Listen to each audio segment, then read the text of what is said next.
कोल्हान की राजनीति इस बार बेहद रोचक होने वाली है।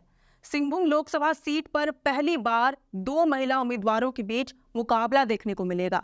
भाजपा ने पंजा छोड़ भगवा का दामन थामने वाली सिटिंग सांसद गीता कोड़ा पर दांव लगाया है, तो वहीं बीते दिनों झारखंड मुक्ति मोर्चा की ओर से हेमंत सोरेन के कार्यकाल में मंत्री रही जोबा मांझी को संसदीय चुनाव लड़ने के लिए टिकट दिया गया है।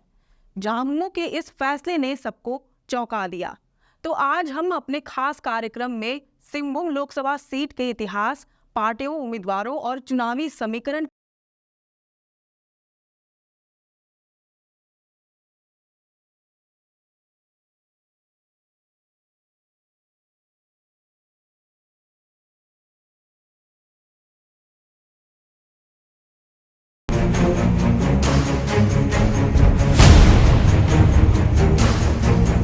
जोहार। आप देख रहे हैं लोकतंत्र 19 की खास पेशकश लोकसभा स्पेशल और मैं हूं अंशु।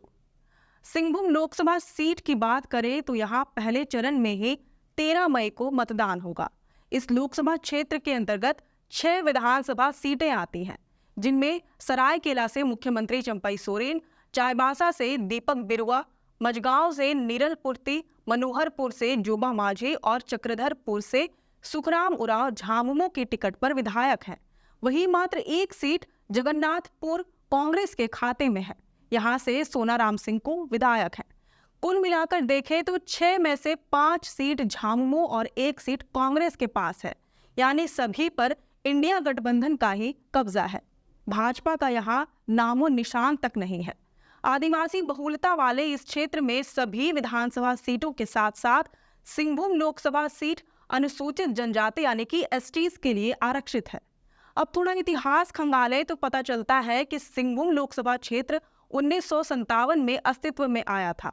1952 में देश में पहले लोकसभा चुनाव में सिंहभूम लोकसभा सीट शामिल नहीं थी। 1957 में यहाँ पहली बार आम चुनाव हुआ। 57 से लेकर 77 तक लगातार झारखंड पार्टी ने यहाँ जीत का झंडा लहराया। हर बार पार्टी ने नए उम्मीदवारों को जगह दी। हालांकि बीच में एक बार 1966 के चुनाव में निर्दलीय प्रत्याशी कुलाई बिरुआ ने चुनाव जीता। इसके बाद 1980, 84 और 89 के चुनाव में लगातार बावन सुमरई ने जीत की हैट्रिक लगाई। लेकिन 80 में जहां उन्होंने जनता पार्टी की टिकट पर चुनाव जीता, तो 84 और 89 में उन्हें कांग्रेस की टिकट पर जीत हासिल हुई। यानी अलग अलग पार्टी से होने के बावजूद उन्हें जनता का प्यार मिलता रहा।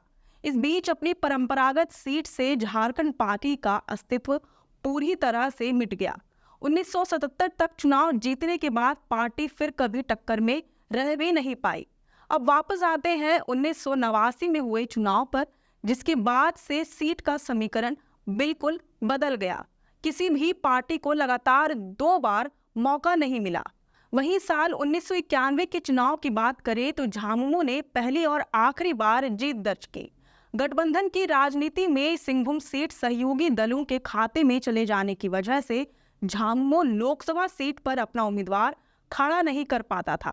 लेकिन विधानसभा चुनाव के दौरान इस क्षेत्र में जेएमएम मजबूती से लड़ता रहा है। बहरहाल बात करें 1996 के चुनाव की, तो भाजपा ने पहली बार यहाँ जीत का झंडा गाड़ा। इसके बाद से भाजपा और कांग्रेस ऑल्टरनेट तरीके से चुनाव जीतती रही। अंतिम बार तक ऐसा ही चलता रहा।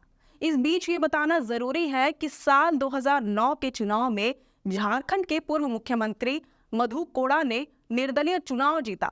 वैसे तो कोल्हान का क्षेत्र मधु कोड़ा का ही गढ़ माना जाता है। उन्होंने अपने समय में निर्दलीय ही विधानसभा का चुनाव जीतकर मुख्यमंत्री की कुर्सी संभाली और संसदीय चुनाव भी उन्होंने निर्दलीय प्रत्याशी के तौर पर ही जीता।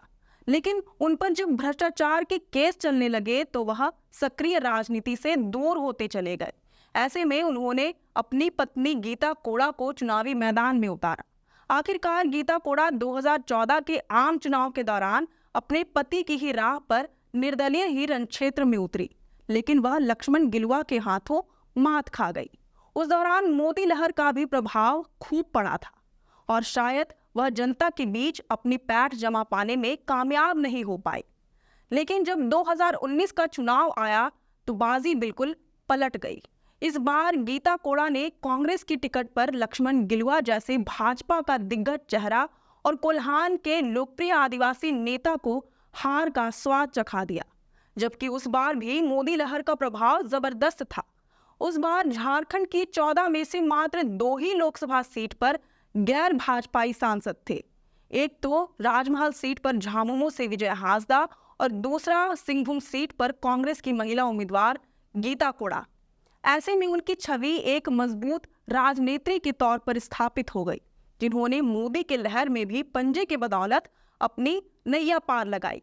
लेकिन इस बार गीता कोड़ा मोदी लहर का ही हिस्सा बन गई है। बीते दिनों उन्होंने कांग्रेस छोड़ भाजपा का दामन थाम लिया। लक्ष्मण गिलुआ की भी साल 2021 में मौत हो गई, जिससे उनके समर्थकों का वोट गीता कोड़ा को मिलने की प्रबल संभावना है। वैसे इस पर हम वापस से आएंगे, लेकिन पहले थोड़ा चुनावी नतीजों और यहाँ के जातीय समीकरण की बात कर लेते हैं। अब तक हुए चुनावों के नतीजे पर गौर करें तो पता चलता है कि साल 1957 से लेकर 77 तक 5 बार झारखंड पार्टी यहाँ से जीती। 1980 से 2019 तक कांग्रेस 5 बार यहाँ कब्जा जमाई।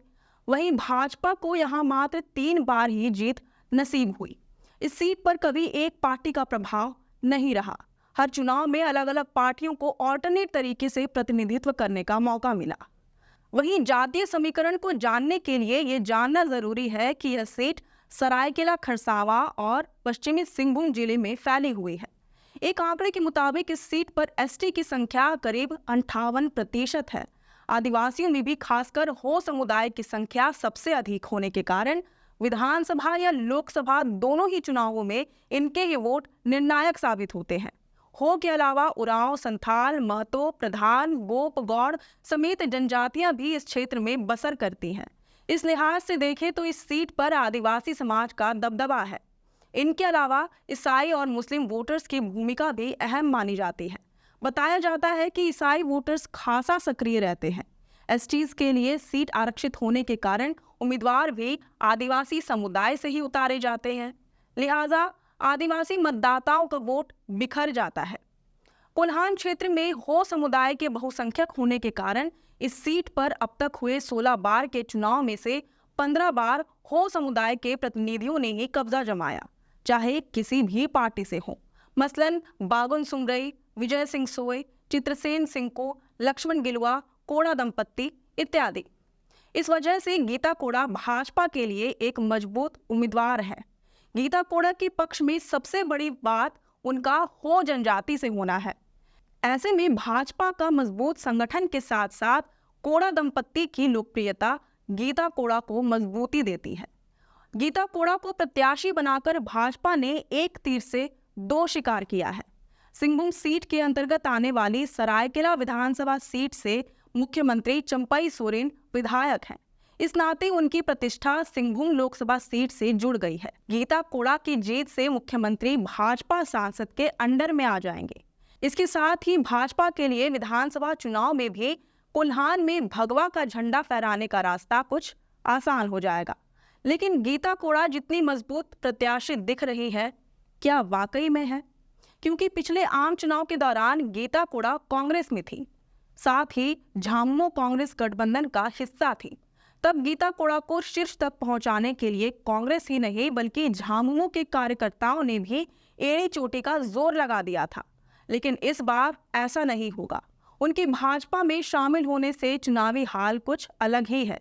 इस बार इस सीट के सभी विधानसभा क्षेत्रों में भाजपा के साथ साथ गीता कोड़ा की भी खिलाफत होगी। क्षेत्र के सभी विधायक इस बार इंडिया टीम की जोबा माझी को जिताने के लिए जोर लगाएंगे।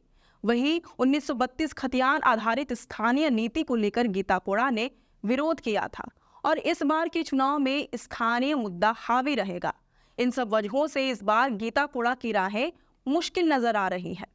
अब बात करें गीता कोड़ा के अपोजिट में खड़ी होने वाली प्रत्याशी जोबा माझी की, तो चुनावी मैदान में उन्हें उतारकर झामुमो ने सभी को हैरानी में डाल दिया। जोबा माझी पहली बार संसदीय चुनाव लड़ती नजर आएंगी, तो वहीं झामुमो काफी सालों के बाद सिंहभूम सीट पर अपना प्रत्याशी उतार रहा है। अब भले ही कई लोग जोबा माझी को हल्के में ले रहे हो, लेकिन कोल्हान की राजनीति को समझने वाले इस बात से कतई इंकार नहीं करेंगे कि जोबा माझी को चुनावी मैदान में उतारकर झामुमो ने भाजपा की टेंशन बढ़ा दी है। भाजपा के लिए अब ये चुनाव जीतना काफी मुश्किल साबित होने वाला है, क्योंकि जोबा मांझी भले ही डिजिटल प्लेटफॉर्म्स पर उतनी सक्रिय ना दिखती हो, लेकिन अपने क्षेत्र में उनकी पहचान एक साफ सुथरी, मंझी हुई और सफल नेत्री के तौर पर बनी हुई है। जोबा मांझी की ताकत का आकलन करने के लिए उनका राजनीतिक सफर जानना जरूरी है। जोबा मांझी दरअसल शहीद देवेंद्र मांझी की पत्नी है, जिनका पुल्हान ही नहीं बल्कि झारखंड में बड़ा नाम है। राजनीतिक तौर पर देवेंद्र मांझी का पुल्हान के साथ साथ सारंडा क्षेत्र के जंगल गांवों में काफी मजबूत पकड़ रहा है। शिबू सोरेन के बेहद करीबी माने जाने वाले देवेंद्र मांझी की पहचान राज्य में एक बेहद साफ सुथरे और बेदाग नेता के तौर पर रही है। इसी विरासत को जोबा मांझी ने भी आगे बढ़ाए रखा। 14 अक्टूबर 1994 को देवेंद्र मांझी की हत्या के बाद पत्नी जोबा मांझी की राजनीति में एंट्री हुई। इसके बाद वह 5 बार विधायक चुने जाने के साथ साथ 4 बार मंत्री पद भी संभाल चुकी है। सिंहभूम की जमीन से जुड़ी जोबा मांझी की गिनती क्षेत्र की कद्दावर महिला नेता के रूप में होती है। जोबा मांझी की ईमानदारी और सादगी उनकी सबसे बड़ी पहचान है। इसी कारण से सभी राजनीतिक दल के नेता इनकी आलोचना करने से बचते हैं। वहीं गीता कोड़ा साफ सुथरी छवि की है, लेकिन उनके पति पूर्व मुख्यमंत्री मधु कोड़ा की छवि दागदार रही है।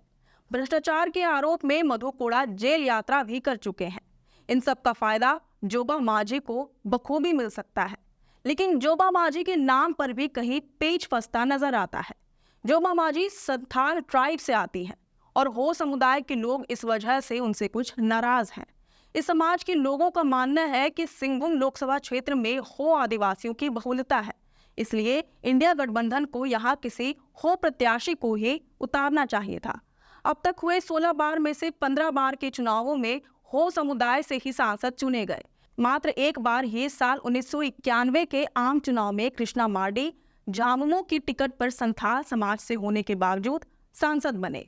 इस लिहाज से देखें तो इसका खामियाजा जहां जोबा मांझी को उठाना पड़ सकता है, वहीं इसका फायदा गीता कोड़ा को बखूबी मिल सकता है। हालांकि सिंहभूम क्षेत्र में अब तक इस तरह के विरोध की कोई सुगबुगाहट सतह पर नहीं आई है। अब इस बार के चुनाव में देखना यह होगा कि पंजे की बदौलत अपनी नैया पार लगाने वाली गीता कोड़ा कमल खिलाने में कामयाब होंगी या फिर झामुमो कांग्रेस की परंपरागत सीट पर जोबा मांझी मुख्यमंत्री चंपई सोरेन की प्रतिष्ठा को बचाने में सफल होंगी। ये सब तो चुनाव पर रिजल्ट आने के बाद ही पता चलेगा, लेकिन इतना तय है कि इस सीट पर पहली बार 2 महिला उम्मीदवारों के बीच मुकाबला दिलचस्प होने वाला है। अब आप हमें कमेंट करके ये जरूर बताएं कि इस सीट पर आपकी पसंदीदा उम्मीदवार कौन है। वैसे अगर आपको हमारी खास पेशकश लोकसभा स्पेशल पसंद आ रही हो तो इस वीडियो को जरूर से लाइक और शेयर करें। हमारे चैनल लोकतंत्र 19 को फेसबुक पर फॉलो और यूट्यूब पर सब्सक्राइब करना ना भूलें। फिलहाल लेते हैं अलविदा। जोहार।